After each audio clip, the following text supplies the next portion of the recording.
Le matin, lorsque percent les premiers rayons de soleil, la nuit s'achève alors rapidement, car la lumière du soleil est plus forte que les ténèbres.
Rien qu'en Allemagne, pour environ 80 millions d'habitants, il y a 260 000 antennes relais, plus de 100 millions de téléphones portables et plus de 50 millions de téléphones sans fil. Les antennes sont omniprésentes, il n'y a presque plus d'endroits où les ondes pulsées à haute fréquence ne parviennent pas. Au travers de résultats, de recherches et d'observations dans l'environnement, il devient toujours plus clair que les ondes pulsées à haute fréquence entraînent des dommages sur la santé. Nous vous saluons cordialement pour notre documentaire d'aujourd'hui qui a comme thème « Téléphonie mobile, le danger dissimulé ». Dans ce documentaire, nous vous guidons pas à pas dans un exposé de preuves que chaque amateur peut comprendre facilement. Des questions écrites en rouge vous serviront d'orientation. Ainsi, pas à pas, nous faisons la lumière dans la confusion sur les dangers de cette technologie. Selon la 26e ordonnance de la loi fédérale sur la protection contre les émissions, la population doit être protégée face à ces dangers par la mise en place de normes d'émission. Dans un premier temps, nous répondrons à la question « Est-ce que ces normes d'émission présentent une réelle protection ?» Les ondes naturelles, sans la surcharge de la téléphonie mobile, s'élèvent à 0,000001 microwatts au mètre carré. En Allemagne, le seuil d'émission du réseau UMTS a été fixé à 10 millions de microwatts au mètre carré. C'est justement ici que nous devons nous arrêter et poser la question suivante. Est-ce une bonne chose si des personnes augmentent de plusieurs millions de fois le seuil donné par la nature et décident que c'est sans danger? La nature est-elle si stupide ou l'homme si intelligent? Comment cette norme a-t-elle été mise en place et qui l'a fixée? Nous sommes ici à Munich, devant le bâtiment de l'ICNIRP, ce qui veut dire International Commission on Non-Ionizing Radiation Protection. En français, Commission internationale pour la protection contre les ondes non ionisantes. Cette association privée propose les normes des ondes pour le monde entier. Qui est cette association si éloquente? Les membres de cette organisation ne sont pas nommés ou désignés par le gouvernement, mais ils nomment eux-mêmes leurs membres. Dans la plupart des cas, ce sont des personnes qui occupent une place importante dans l'économie. Ici, je cite le professeur Bernhard, président de l'ICNIRP. Si l'on réduit les normes, alors on détruit toute l'économie. La position de l'Allemagne sera en danger. Mais comment des experts neutres jugent-ils les directives de l'ICNIRP? Professeur Dr Neil Cherry, un expert reconnu, mandaté par le gouvernement de la Nouvelle-Zélande, analyse les directives de l'ICNIRP. Il arrive à la conclusion que leurs directives sont sérieusement incorrectes, un modèle de parti pris et de déformation intentionnelle. Malgré les grandes réserves émises par d'éminents scientifiques, le gouvernement allemand et l'OMS ont repris les propositions de cette organisation proche du milieu des affaires. La mise en place des normes pour le monde entier se reporte à cette organisation proche des milieux industriels. Là, nous arrivons à la racine. Quels peuvent bien être les intérêts représentés par cette organisation privée? Les membres de cette association privée étaient-ils uniquement préoccupés par le bien-être de la santé de l'humanité? Que signifie cette norme? Sur quelle base repose-t-elle? Citons le professeur Bernhardt. En ce qui concerne les ondes, nous avons seulement compris les effets thermiques et à ce jour, c'est sur cette base qu'on détermine les normes d'émission. Il existe des études sur les effets favorisant le cancer et les dérangements cellulaires. Nous analysons ces déclarations du professeur Bernhardt au moyen d'une représentation graphique. En d'autres mots, il dit « Nous avons sans doute compris la physique, qu'il qualifie de chaleur, mais nous n'avons pas encore tout compris de la biologie et de la chimie. C'est pourquoi nous devons prendre en compte la biologie et la chimie. » Une petite bande dessinée illustre parfaitement le comportement de ce groupe.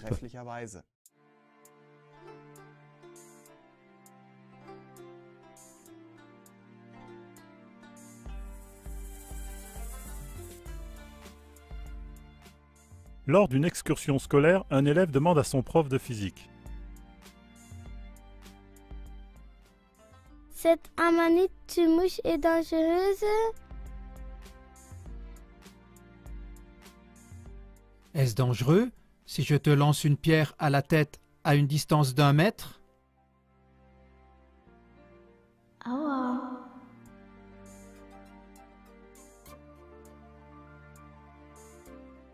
Oui? Est-ce dangereux aussi si je fais la même chose avec une amanite?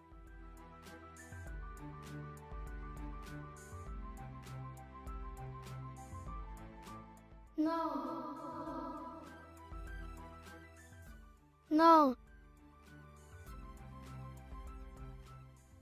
L'élève s'est calmé car selon la loi de la physique, la manite du mouche n'est pas dangereuse. Le prof de physique ne peut pas expliquer pourquoi l'élève devient malade après avoir consommé une amanite du mouche. Quoi? Impossible!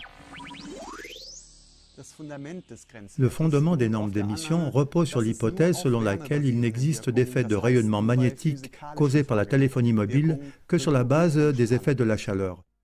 Cela veut dire seulement dans des procédés physiques, le seuil d'émission se rapporte à un corps sans vie et ne considère en aucune façon les effets biologiques dans notre corps vivant. Tous les effets qui ne se basent pas sur la chaleur sont contestés avec véhémence. Sinon, chaque base scientifique serait privée des normes d'émission légales. Voici maintenant une définition du seuil d'émission. Le seuil d'émission valable s'oriente vers la force de la radiation qui chauffe un corps sans vie à 1 degré en l'espace de 30 minutes. Les effets de longue durée, au-delà de 30 minutes, ne sont pas pris en compte.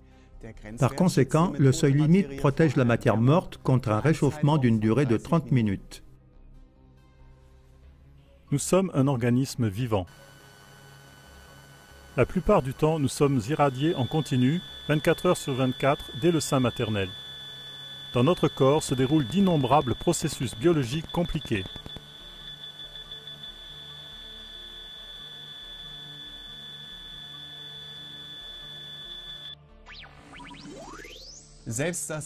Même le groupe ICN-IRP doit reconnaître dans ses lignes directrices que le seuil d'émission ne protège que des effets sanitaires dus au réchauffement tissulaire immédiat et à court terme.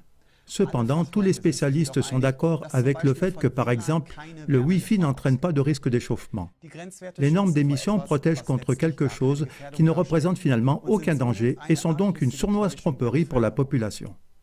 En instituant les normes d'émission, les effets biologiques non thermiques n'ont pas été pris en compte. Par exemple, les effets causés sur les nerfs et sur les hormones ont été complètement ignorés. Si quelqu'un avait mesuré la hauteur du rayonnement radioactif avec le thermomètre et non avec le compteur Geiger, et si à cause de cette mesure thermique la radioactivité était classée parmi les choses non dangereuses, on l'aurait déclaré fou. Pourtant, on nous vend ceci comme étant la science. Chers téléspectateurs, nous avons montré que les seuils d'émission valables sont irresponsables. La direction scientifique du Parlement européen STOA l'a aussi confirmé. L'inquiétude du public n'est pas sans fondement. Les lieux d'exposition de longue durée ne devraient pas dépasser 100 microwatts par mètre carré. Nos scientifiques et nos experts se sont-ils trompés de dizaines de puissances en établissant le seuil d'émission en Allemagne? Car un accident majeur de la téléphonie mobile nous attend. Les contre-voix des scientifiques renommés confirment cette crainte. Le professeur Volger de l'École supérieure d'ingénieurs d'Aix-la-Chapelle avait déjà dit en 2001 « L'affirmation d'un effet protecteur, le seuil d'émission, doit être considérée comme une fausse information scientifique. Ceci correspond légalement à toutes les caractéristiques de la fraude et inclut les grosses atteintes de négligence, les atteintes intentionnelles et les coups et blessures. » Dans la deuxième étape de notre documentaire, nous voudrions maintenant savoir s'il existe des effets biologiques causés par le rayonnement magnétique de la téléphonie mobile.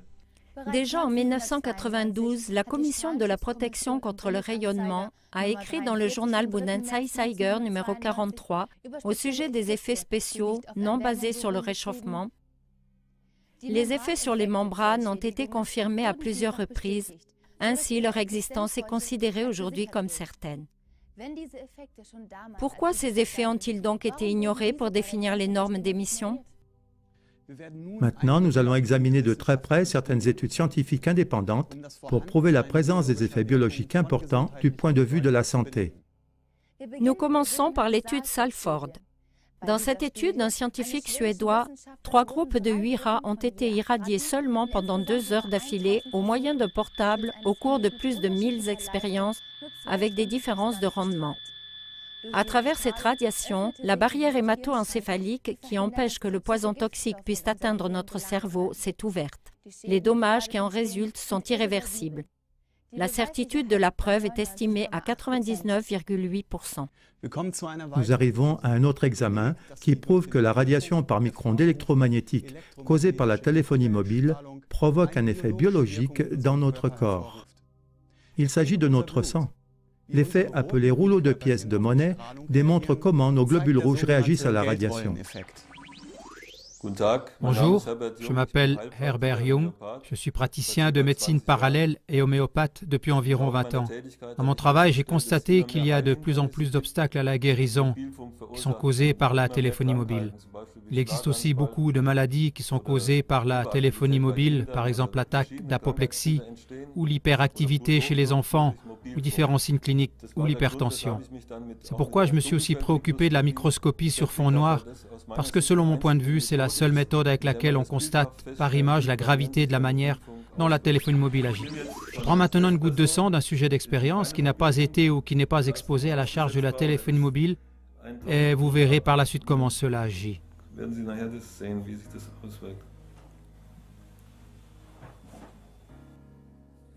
Maintenant, vous pouvez voir la goutte de sang que nous avons prise sur une petite feuille et on peut l'examiner au microscope. On peut bien voir comment le sang apparaît. Maintenant, je place la petite feuille de sang sous le microscope. Oui, là vous voyez maintenant le sang vital d'un patient qui n'est pas exposé à la charge de la téléphonie mobile. Là vous voyez que les érythrocytes sont bien libres. On peut voir le sérum du sang. Il n'y a pas non plus de réseau de toiles d'araignée dedans, donc les philites. Ensuite, je pense que nous allons faire une autre expérience pour voir comment se présente le sang chez la même personne test, après 3 minutes de conversation avec un portable. Bon, maintenant je vais rallumer le portable. Allô?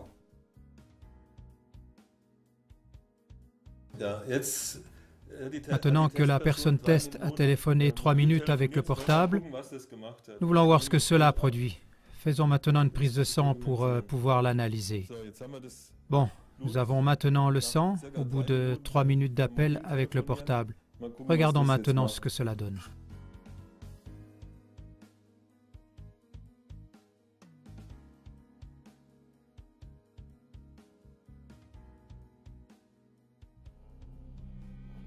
Voyez, ce sang de la même personne qui était tout à l'heure bien séparé et comment maintenant les globules rouges se sont concentrés ensemble comme des rouleaux de pièces de monnaie.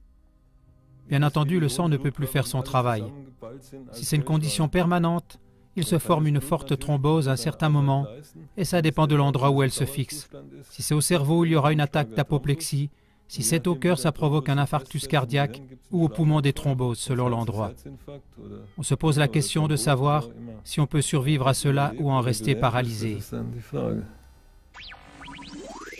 L'étude Salvord ainsi que les prises de vue au microscope à fond sombre prouvent qu'il existe des effets qui ne se basent pas sur la chaleur et qui ont une influence négative sur notre santé. Il n'y a pas d'études à l'échelle mondiale qui attestent les effets des rayonnements des mâts émetteurs sur la santé de la population. Il n'existe que l'initiative privée des médecins de Naila, l'étude Naila. Nous nous trouvons ici à Naila, à Oberfranken. Ici, des médecins locaux ont étudié de nouvelles maladies dues au cancer dans une étude de plus de 10 ans. Ce faisant, ils ont analysé si les personnes habitant dans un rayon de 400 mètres autour des émetteurs étaient plus souvent malades que celles habitant dans un rayon qui va de 400 à 800 mètres. Le résultat peut être résumé ainsi. Après 5 ans, il n'y avait pas de grande différence de maladie entre ces deux groupes. Mais entre la 6e et la 10e année de l'étude, les médecins ont constaté une augmentation de 300% du taux de cancer. En plus, ce sont les personnes de plus en plus jeunes qui sont devenues malades du cancer. Ainsi, l'étude démontre de façon impressionnante que les cancers dus aux ondes électromagnétiques n'apparaissent pas tout de suite, mais de façon décalée dans le temps. Les résultats des médecins de Naila ont été confirmés par une étude menée à Belo Horizonte au Brésil, auprès d'une population d'environ 2 millions de personnes. On pourrait encore citer beaucoup d'autres études. Un groupe de travail international de scientifiques, de chercheurs et de spécialistes en politique de la santé publique a donné, après le dépouillement de plus de 2000 études, le résultat suivant. Les normes d'émission existantes n'offrent pas de protection pour la santé publique. Il est conseillé d'instaurer des nouvelles normes qui se fondent sur une base biologique. Nous récapitulons. Les études citées prouvent l'existence d'effets biologiques qui ne sont pas causés par influence de la chaleur du champ électromagnétique, mais par son effet athermique. Ainsi, nous arrivons au 3e volet de notre documentation et nous posons logiquement la question suivante. Est-ce que ces effets biologiques athermiques prouvés ont des conséquences négatives sur notre vie? Le géobiologiste Maes rapporte « Les plaintes se font plus fortes, car les symptômes physiques et psychiques, comme par exemple maux de tête, vertiges, fatigue chronique, acouphènes, problèmes hormonaux, nerveux, cardiaques et de sommeil, difficultés de concentration, troubles déficitaires de l'attention, troubles d'hyperactivité, TDAH, agacement, allergie, angoisse, troubles de la vue et indisposition générale apparaissent juste après qu'on ait installé de nouvelles antennes émettrices dans les parages ou après que des téléphones sans fil ont fait leur apparition. Malheureusement, les données statistiques qui ont été publiées par Rosta et par l'UNICEF en 2009 et 2010 ont démontré que depuis les années 2000, il y a un accroissement continu de maladies infantiles qui sont à attribuer selon toute vraisemblance à l'utilisation du portable. Au sujet des faits alarmants de cette enquête, l'accroissement des maladies est particulièrement préoccupant parmi les jeunes gens de 15 à 19 ans en comparaison à l'année 2000. Les troubles du système nerveux central ont doublé. Les maladies du sang et les troubles du système immunitaire ont augmenté de plus de 80%. Les troubles neurologiques de plus de la moitié, plus 58%. Et les troubles épileptiques de plus de 36%. L'affirmation « les portables rendent bêtes » se reflète dans la contre-performance croissante des élèves car la conséquence des communications par portable sont des troubles de la mémoire, un manque de concentration, des maux de tête, des acouphènes et d'autres symptômes similaires. Sur toile de fond du champ électromagnétique croissant, nous vous montrons maintenant un exemple du quotidien d'une école allemande qui n'est certainement pas un cas unique. Oui, prenez place s'il vous plaît. Merci beaucoup. Monsieur Weiner, merci beaucoup de vous être déplacé dans notre école en qualité d'expert des ondes. Beaucoup de nos élèves sont déconcentrés. Certains montrent des mauvaises performances inattendues. Certains sont hyperactifs et d'autres par contre sont dépressifs. Est-ce que cela peut avoir un rapport avec les ondes? Oui, bien sûr. J'en ai fait moi-même l'expérience. Je suis devenu électrosensible. Et on doit simplement savoir que le rayonnement provoque plus de dégâts chez les enfants et les adolescents parce qu'ils sont en pleine croissance. Ce qui est très important justement lors de l'utilisation des portables chez les enfants et les jeunes. Là, j'ai apporté une image. Ce rayonnement des portables pénètre très profondément dans la tête des enfants. Par exemple, chez les enfants de 5 ans, de 10 ans et des adultes à partir de 21 ans. Il y a d'immenses différences et le danger principal vient tout simplement du fait que tout est caché. Nous n'avons pas de sens adapté. Nous ne pouvons pas le sentir, nous ne pouvons pas le percevoir. Nous ne sentons pas le goût du rayonnement. Nous ne l'entendons pas. Tout est imperceptible. C'est pourquoi je me suis dit aujourd'hui, j'apporte un peu de lumière dans l'obscurité et j'ai apporté un appareil de mesure. Ainsi, je peux vous rendre audible le rayonnement. Je le mets simplement en marche. Maintenant, nous sommes déjà complètement dans la zone rouge et... Oui, je prends la liberté, j'ai déjà trouvé votre téléphone sans fil sur votre bureau. Maintenant, nous voyons qu'il est déjà dans la zone verte. Monsieur Weiner, ici dans notre pièce d'ordinateur, pouvez-vous également rendre le rayonnement visible? Bien sûr. Croyez-vous qu'un élève puisse se concentrer avec une telle exposition au rayonnement? Voyons voir d'où il vient.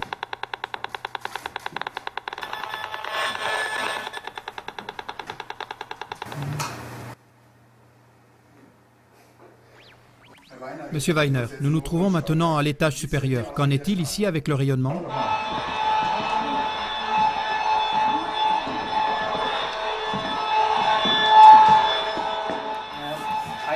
C'est clair. La source de rayonnement est là, en face. Alors maintenant, je ne peux plus retirer de prise. Dans ce cas, c'est vous qui devez vous mobiliser. Au mieux avec des lettres et avec de la pression directe à l'adresse des autorités et des opérateurs. Car une chose est claire, avec une telle exposition au rayonnement, les cours et la santé ne sont pas compatibles. La nouvelle suivante venant de Bavière confirme que notre court-métrage est d'actualité. Le 1er août 2007, Spiegel Online rapportait « Le Parlement bavarois recommande à toutes les écoles de s'abstenir des réseaux Wi-Fi ». Dans certains formulaires d'inscription scolaire, on trouve même le passage suivant. Je suis aussi d'accord qu'en cas d'admission, mon fils ou ma fille reçoivent l'enseignement en utilisant le Wi-Fi. Que la direction de l'école veuille se protéger juridiquement montre combien cette technologie est dangereuse. Par exemple, quelle école se protégerait juridiquement pour l'utilisation d'un rétroprojecteur? Même la justice atteste maintenant la nocivité des portables. La Cour d'appel de Brescia, en Italie du Nord, a certifié par un jugement maintenant définitif une relation de cause à effet.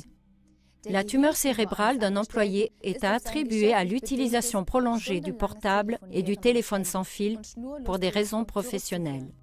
Le jugement est aussi novateur parce que les juges ont exclu des expertises financées par l'industrie, considérées comme étant non crédibles, et ils ne se sont appuyés que sur des expertises indépendantes. La Cour suprême italienne de Rome a entre-temps confirmé le jugement de la Cour d'appel. Un jugement très spécial. Sur quoi a-t-il été fondé? Oui, c'est vraiment un jugement spécial parce que c'est le premier cas au monde pour lequel on a reconnu une maladie professionnelle ayant pour cause le rayonnement électromagnétique. Le tribunal de Brescia a donc reconnu et confirmé qu'il y avait une forte et intense utilisation du portable durant les 10 dernières années.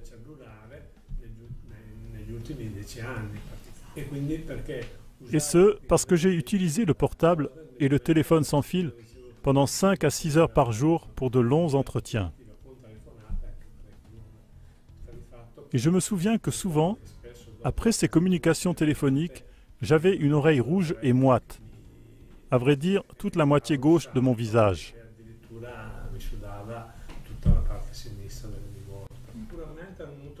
Ceci est vraiment très alarmant.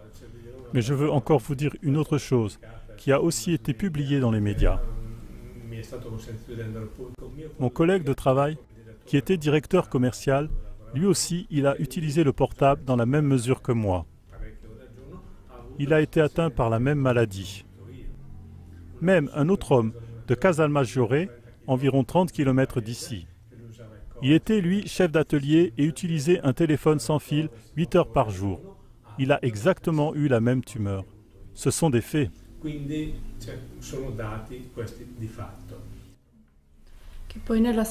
Dans le jugement que vous avez mis aimablement à notre disposition, on fait aussi mention d'une comparaison entre le rayonnement d'une bombe atomique et la téléphonie mobile.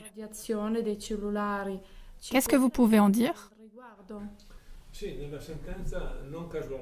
Oui, sur ce point, le jugement se réfère à une comparaison du CTU qui a été constituée par le médecin mandaté par la Cour d'appel de Brescia. Cette comparaison dit que la téléphonie mobile produit plus de dommages que par exemple la bombe atomique d'Hiroshima. Mais la différence, c'est que la bombe atomique exerce un effet temporel. Par contre, toute l'humanité est exposée au rayonnement de la téléphonie mobile chaque jour durant 24 heures, et cela 365 jours par an. De même, des experts, des scientifiques et des médecins confirment les pires craintes. Un employé de chez Motorola, Robert Sekane, qui a travaillé dans l'industrie des télécommunications pendant plus de 30 ans, en vient au résultat suivant dans son livre « Téléphone cellulaire, la roulette russe ». Pour l'utilisateur, une communication téléphonique de 2 minutes se répercute pendant une semaine dans les circuits cérébraux modifiés. L'utilisateur du portable remarque l'altération de son tissu cérébral seulement lorsque son cuir chevelu, qui absorbe très peu d'énergie, est chaud au toucher. Du fait que le tissu cérébral sous-jacent n'a pas la capacité d'interpréter l'augmentation de la température, le dommage du tissu peut être massif et irréversible à ce moment-là. Louis Morgan, ingénieur en électricité et directeur de la Société américaine de lutte contre les tumeurs cérébrales, a dit en 2009 dans une interview avec le magazine Saldo, des centaines de milliers d'utilisateurs de téléphones portables vont être atteints de tumeurs cérébrales. Les téléphones portables devraient être interdits jusqu'à 18 ans. Le risque de tumeur est nettement plus élevé pour les enfants que pour les adultes. Et encore une chose. Cela, tout le monde peut le vérifier lui-même sur Internet.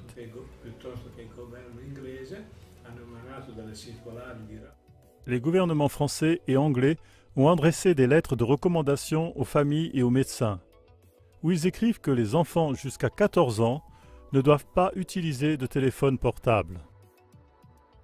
Parce que dans cette phase de développement, où les organes des enfants, garçons et filles, se développent, une utilisation intense du téléphone portable peut causer de graves dommages pathologiques.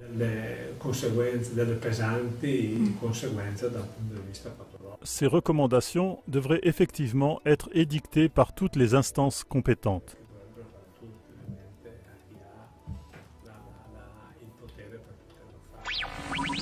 Nous arrivons maintenant à une question très importante.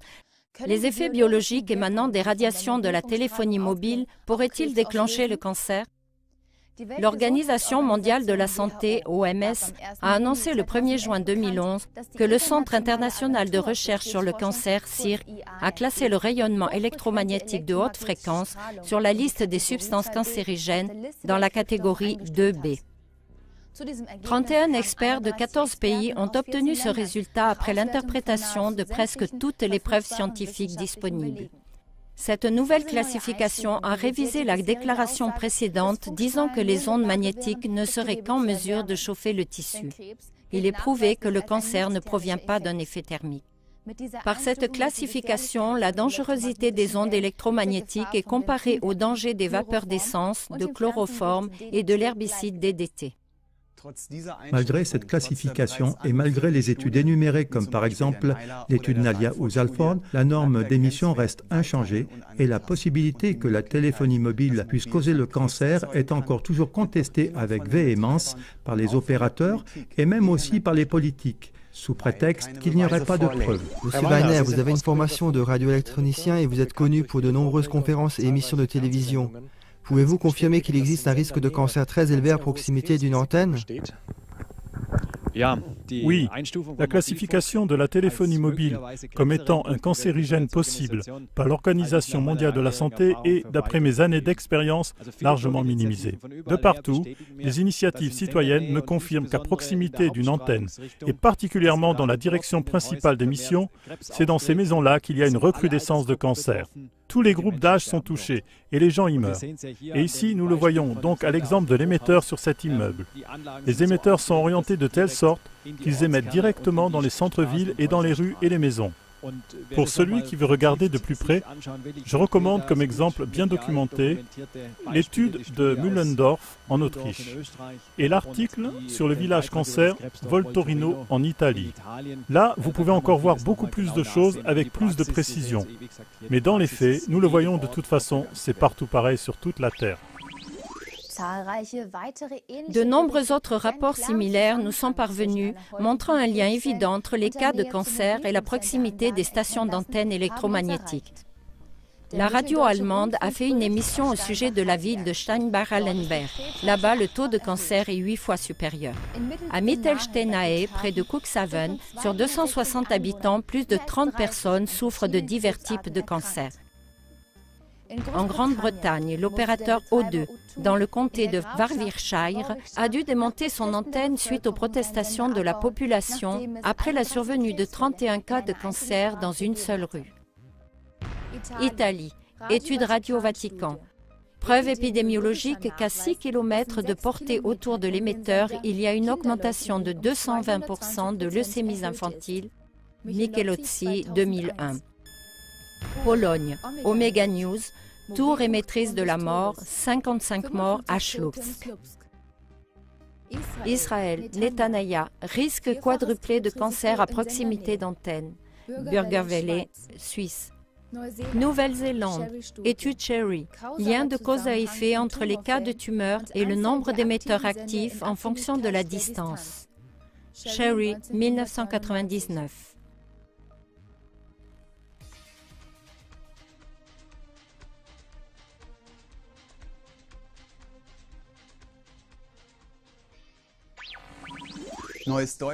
Le journal Neues Deutschland rapporte le 19 février 2002, lors d'un rassemblement de protestation à Cobourg en 2002, le physicien nucléaire et président national adjoint de EDP, professeur Klaus Buchner, dit « Les atteintes à la santé, comme les dommages causés aux cellules du cerveau et au patrimoine génétique, ainsi que les modifications de la formule sanguine déclenchées par le système de communication mobile sont bien documentées. En ce qui concerne les normes d'émission trop hautes pour le rayonnement de téléphonie mobile, Buchner a souligné « C'est un meurtre, il y a des gens qui en mourront.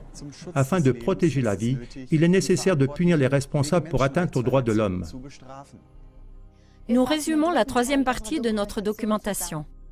Le rayonnement de haute fréquence endommage considérablement nos vies. Étant donné que ce n'est pas dû au stress thermique, ce sont seulement des processus biologiques qui peuvent en être la cause. Nous passons maintenant à la prochaine étape de l'exposé des preuves et nous clarifions maintenant dans la quatrième partie de notre documentaire si ces dommages peuvent être confirmés par des exemples tirés de la pratique. Dans le contexte de ce documentaire, nous ne pouvons au mieux que montrer la pointe de l'iceberg, parce que des milliers de cas sont survenus bien en dessous des normes en vigueur. Nous citerons maintenant deux cas en exemple. Friedrich Stengel, un agriculteur de Oettingen en Bavière. À côté de sa ferme, une antenne de téléphonie mobile a été érigée en 1997. Ensuite, une odyssée a commencé. Je m'appelle Friedrich Stengel et j'habite à Oettingen. Je tiens à vous raconter brièvement ce que j'ai vécu depuis que l'antenne a été installée en 1997. Déjà au printemps 1998, nous avions remarqué que les hirondelles et plein d'autres oiseaux migrateurs se tenaient à l'écart. En fait, à l'époque, nous ne savions pas encore que ces ondes étaient néfastes. Ça, nous l'avons remarqué seulement des années plus tard par des analyses de la formule sanguine, etc. Chez les vaches, déjà au printemps et en été 98, il a été constaté que la fécondité diminuait de plus en plus et leur état de santé empirait.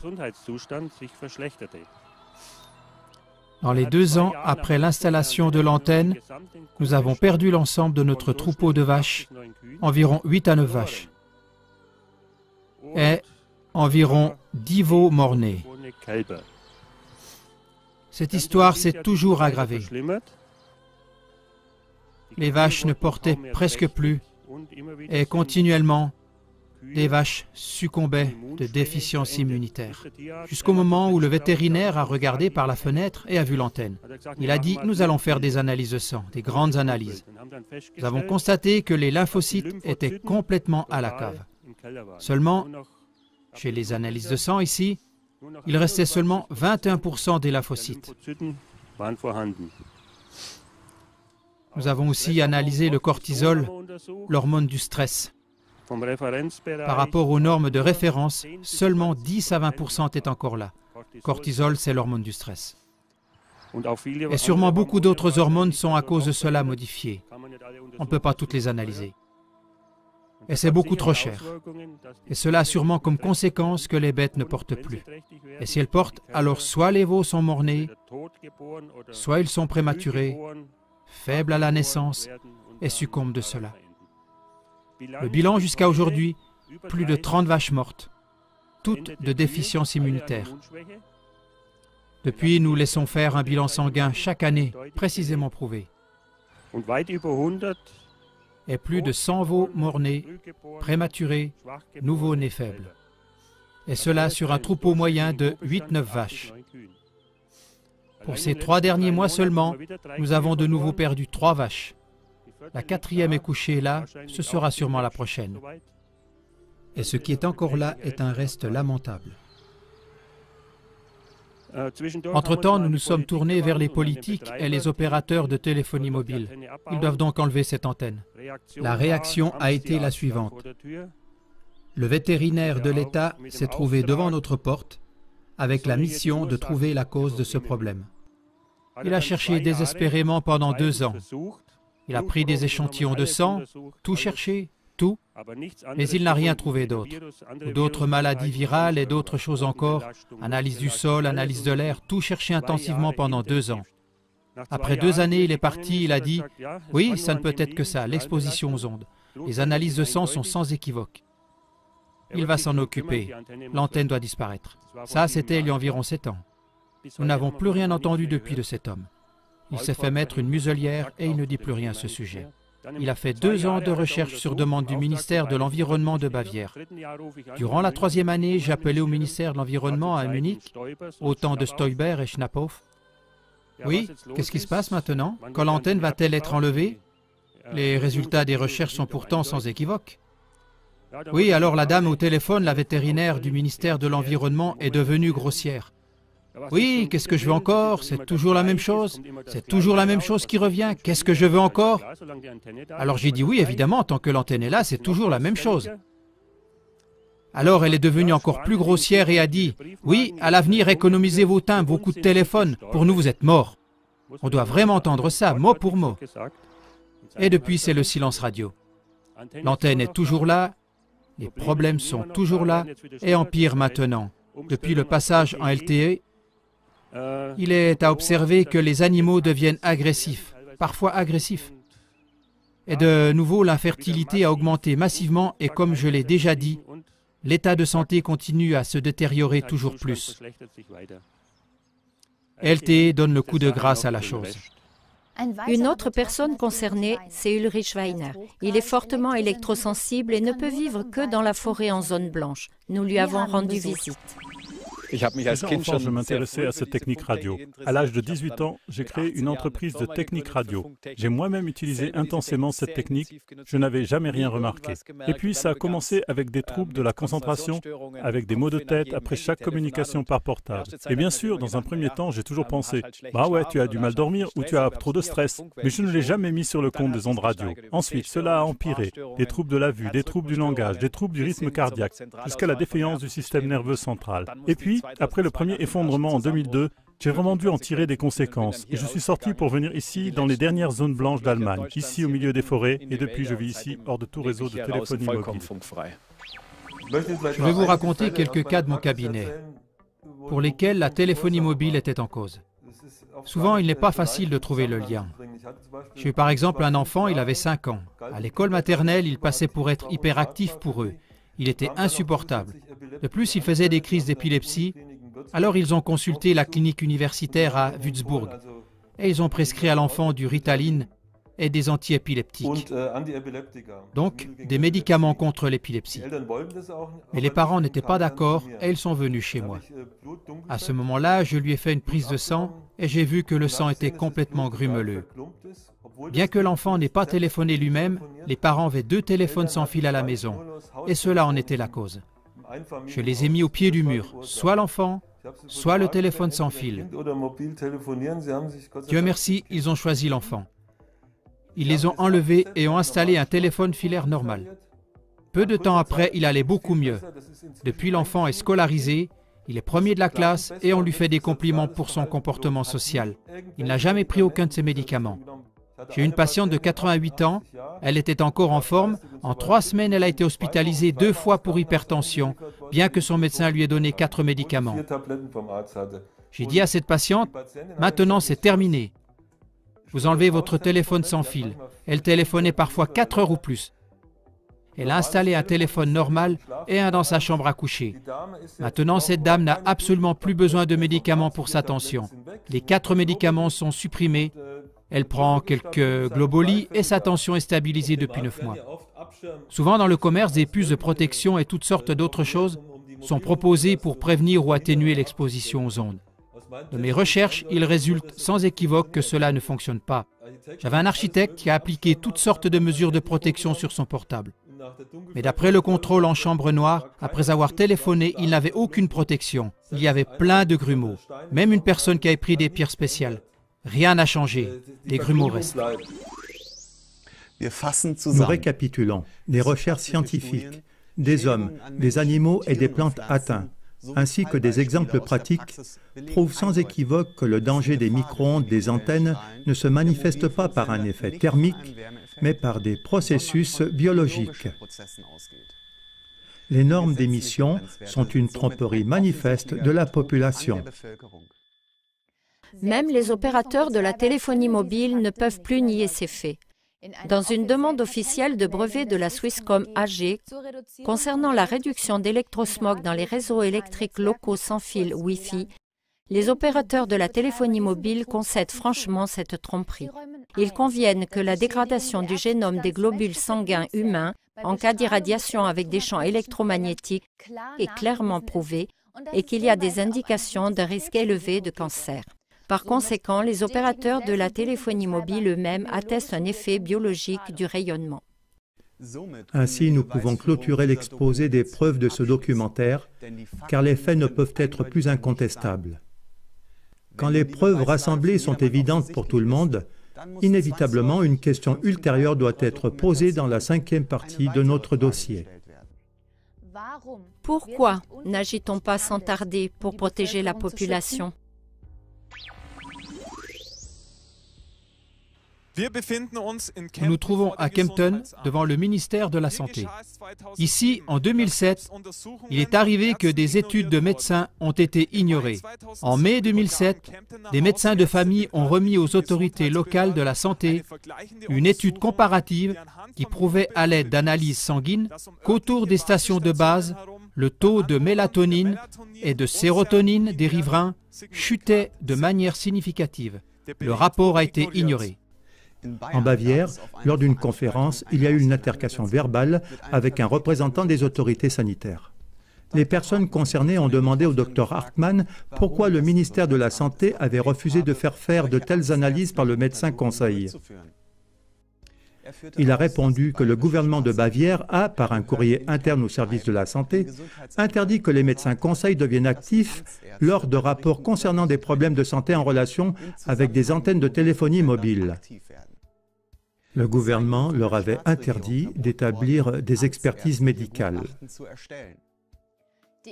Mais l'ignorance va encore plus loin. Une délégation de médecins a remis en 2006 à l'Office fédéral pour la radioprotection BFS un document de 700 pages sur les maladies dues au rayonnement. Jusqu'à présent, il n'a pas été pris en considération pour procéder à des mesures de protection. Nous nous trouvons devant les services d'hygiène à Stuttgart. Une initiative citoyenne locale résume le comportement des services administratifs de la manière suivante. La prévention de la santé devient de l'irresponsabilité organisée. Les offices de la santé refusent simplement de se pencher sur le sujet. Parce que dans le décret, il est inscrit qu'en dessous des normes d'émission, on ne devient pas malade. Alors on ne peut pas être malade. C'est décrété ainsi. Le citoyen devenu malade illégalement ne convient pas à ce décret. Il est classé comme étant un simulateur ou un malade mental. Ainsi, on peut se débarrasser de la réalité. Ici, à l'arrière-plan, vous voyez l'Office fédéral pour la radioprotection. Dans le même bâtiment se trouve aussi le siège de l'ICNIRP, cette association privée qui a manigancé la duperie des normes d'émission. Ceci explique peut-être aussi pourquoi l'Office fédéral protège les rayons contre les hommes et pas les hommes contre les rayons. Dans les brochures, les faussaires et de la falsification subtile à la criminalité scientifique, il est prouvé à l'aide des documents publiés que des recherches ont été falsifiées intentionnellement non seulement par l'Office fédéral de la radioprotection, mais encore par le gouvernement fédéral. En outre, des recherches ont été empêchées, retardées, cachées ou simplement ignorées. Le professeur Franz Adelkofer, le chef de l'étude Réflexe et par conséquent un membre établi, a constaté dans le même ordre d'idées que la supposition que même l'Office fédéral pour la radioprotection a les pieds et les poings liés par décret d'en haut est proche de la vérité. Les faits rassemblés sont incontestables et ne permettent qu'une conclusion. Si des montagnes de preuves matérielles sont ignorées, ça ne peut plus être justifié par la négligence de quelques fonctionnaires, mais cela se passe intentionnellement sur instruction d'en haut. Ici, par conséquent, la santé de nations entières est délibérément sacrifiée. Avec raison, les auteurs des écrits cités plus haut parlent de criminalité, car le comportement des instances officielles et des politiciens, documenté ici, est hautement criminel. Ainsi, notre documentation est devenue un cas exemplaire pour la justice. C'est pourquoi nous devons poser la question suivante dans la 6e partie. Dans quelle main criminelle le gouvernement est-il tombé? Dans cette partie, nous voulons examiner plus exactement sous toutes les coutures l'influence que les associations de lobby exercent. Nous commençons par l'influence sur la politique.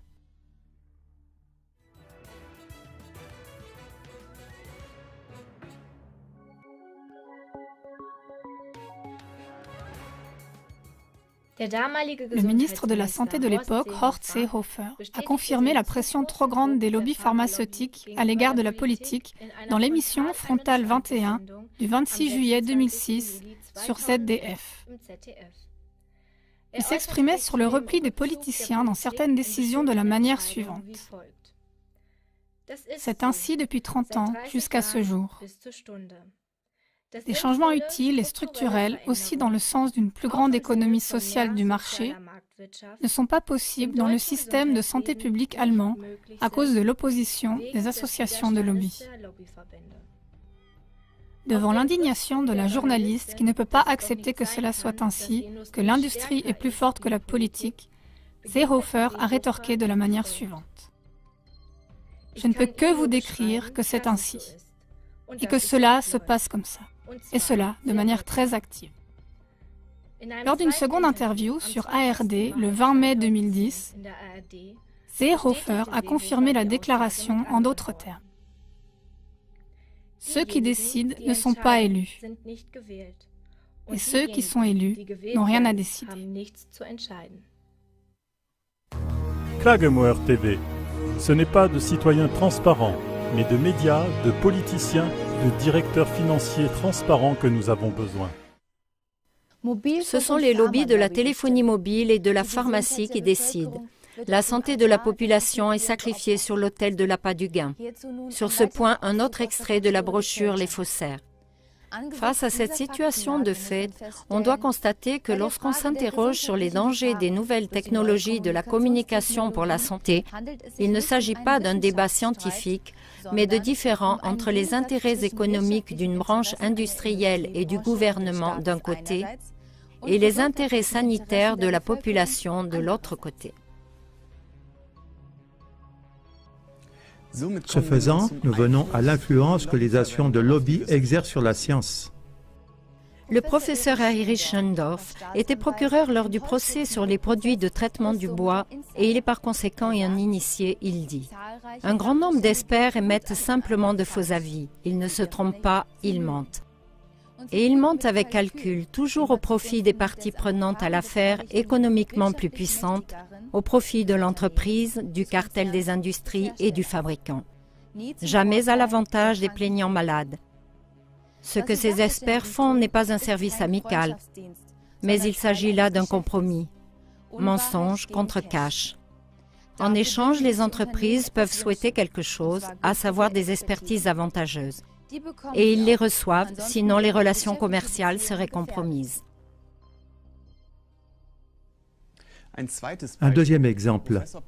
Durant de nombreuses années, le professeur Peter Zem a fait des recherches pour Télécom. Dans une interview avec le Schwäbische Zeitung, le professeur Zem met en évidence « Il est sûr qu'en plus du réchauffement comme pour un four à micro-ondes, il existe aussi d'autres effets biologiques du rayonnement électromagnétique pulsé, comme ceux des portables. » La Télécom a interdit au professeur Zem de publier ces résultats indésirables. Les examens du professeur Zem montrent les déductions suivantes. La Télécom sait, de par ses propres expériences, que des dérèglements sanitaires surviennent avec des émissions bien inférieures aux normes, bien qu'elle prétende publiquement que les normes seraient sûres. Ça veut dire en clair, les opérateurs de la téléphonie mobile nuisent consciemment par appât du gain à la santé et à la vie de la population. Ce sont des dommages corporels intentionnels et ainsi de la criminalité à haute échelle.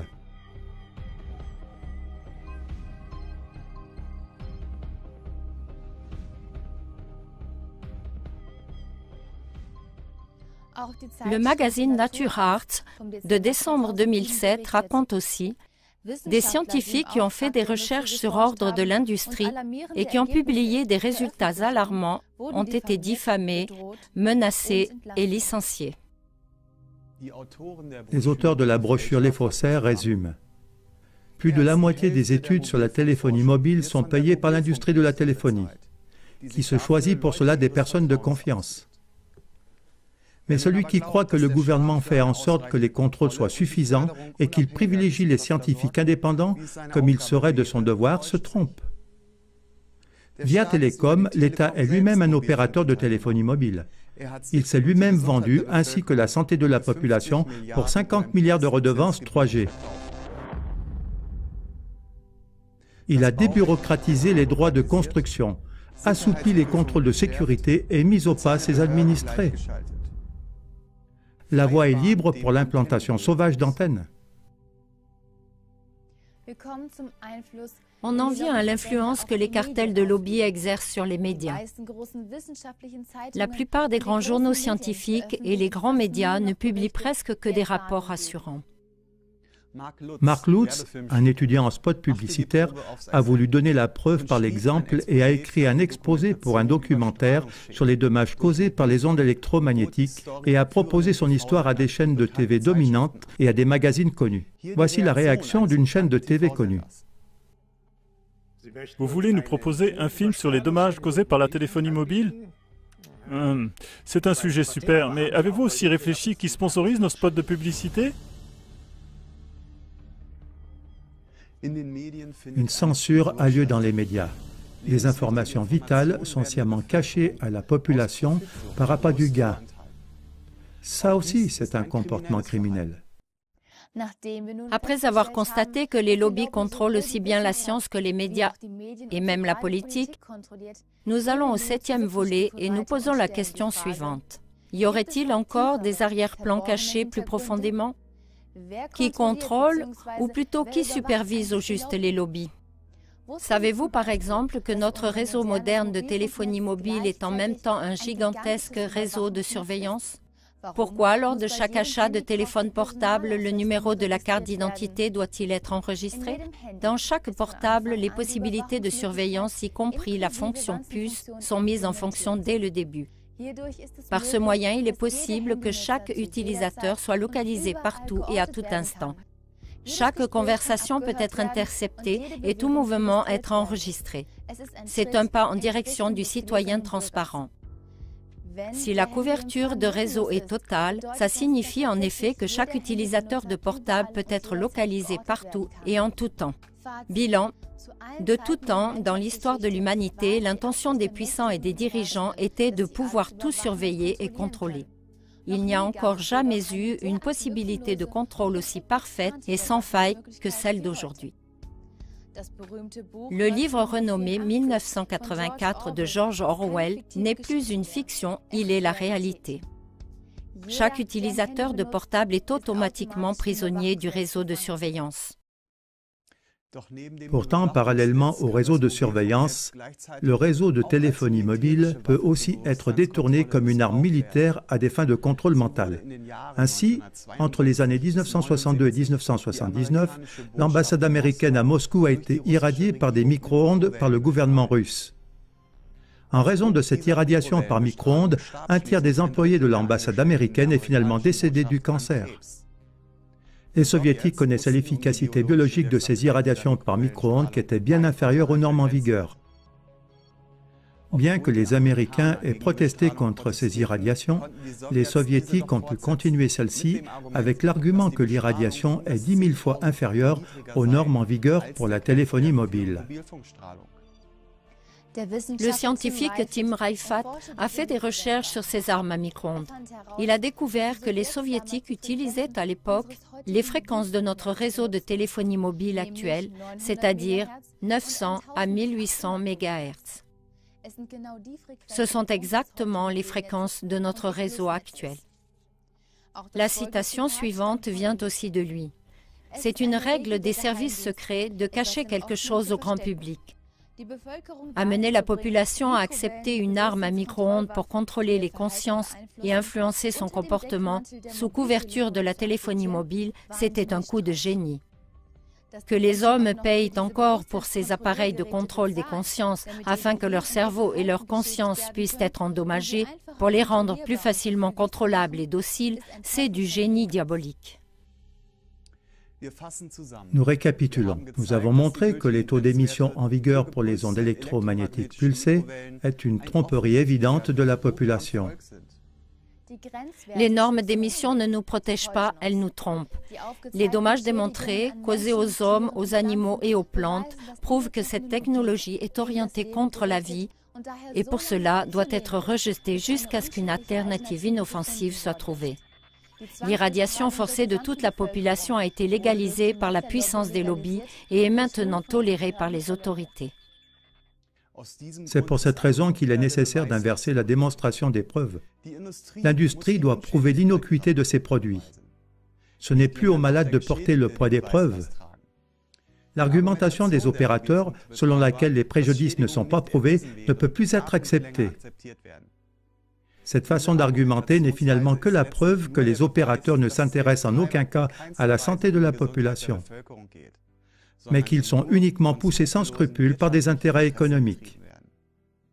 Sinon, en cas de soupçon, ils débrancheraient déjà préventivement les antennes jusqu'à la preuve totale de l'innocuité.